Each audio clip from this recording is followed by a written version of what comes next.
किंतु यदि ईश्वर भी वही अपराध करता जो मेरे पिता ने किया था, तो मैं उस ईश्वर का भी त्याग कर देता। न जाने तेरे पुत्र कैसे हैं, जो तुझ जैसे असुर कुलनाशक का त्याग नहीं कर रहे। धूर्त अंगद, अपनी सीमा का उल्लंघन मत कर, अन्यथा परिणाम बड़ा कष्टदायी होगा। एक बार देवराज इंद्र को पराजित क्या कर दिया? तुझे अपनी शक्ति पर बहुत अभिमान है। मैं शिष्टाचार के कारण विवश हूँ, अन्यथा। शिष्टाचार सिखाना है तो अपने पिता को सिखा। उनसे कह कि माता जानकी को लेकर दीन याचक की भांति प्रभु श्री राम के द्वार पर जाके उनसे क्षमा याचना करे। मेरे प्रभु श्री राम क्षमा के सागर हैं, वो उसे अवश्य क्षमा कर देंगे।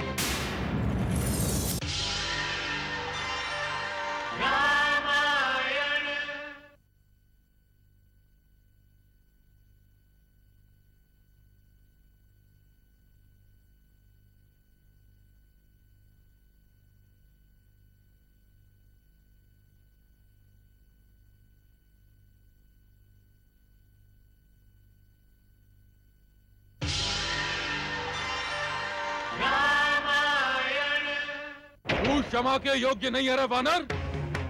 तू मेरे ही समक्ष मेरे पिता का अपमान कर रहा है।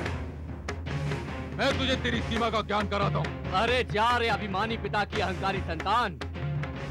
तू तो क्या, तेरा सारा दरबार तेरे पिता समेत मिलकर भी मेरा कुछ नहीं बिगाड़ सकते। तुम असुरों को अपनी शक्ति का इतना घमंड है तो ले, मैं अपना दाहिना पग धरती पर रखता हूं। यदि तुम में से किसी ने भी मेरा पग हिला भी दिया तो मैं प्रभु श्री राम की सौगंध खाता हूं और उनकी ओर से ये वचन देता हूं कि वे माता जानकी को हारकर लंका से बिना युद्ध किए ही वापस लौट जाएंगे।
पैर पकड़ने आया है?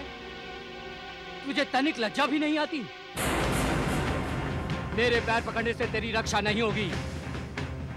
पैर पकड़ने हैं तो प्रभु श्री राम के पैर पकड़। और सुन लंकेश, तेरे और तेरी मृत्यु के मध्य 10 दिन शेष है।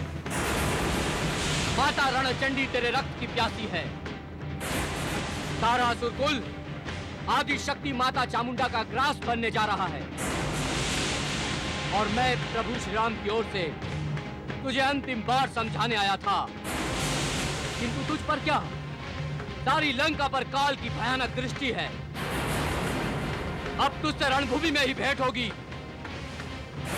मैं जा रहा हूं। जय श्री राम।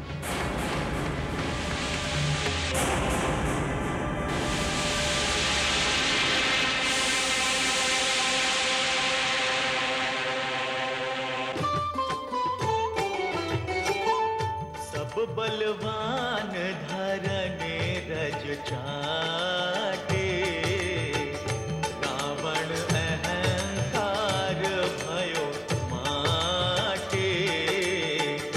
अंगद चकित सभा कर गया,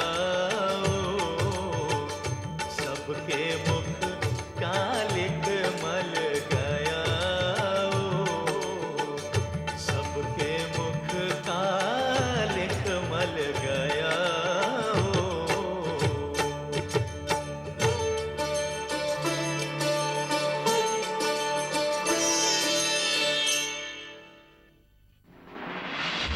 रामायण में अगले हफ्ते कि भगवान राम भगवान शिव के धाम रामेश्वर की स्थापना करते हैं। रावण का सबसे छोटा पुत्र रावण के अन्याय का विरोध करता है, युद्ध में भाग नहीं लेता और रावण को छोड़कर चला जाता है।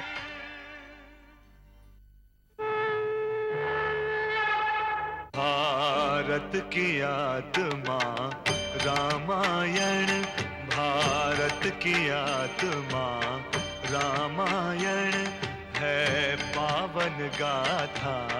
रामायण है पावन गाथा। रामायण मानव की प्रेम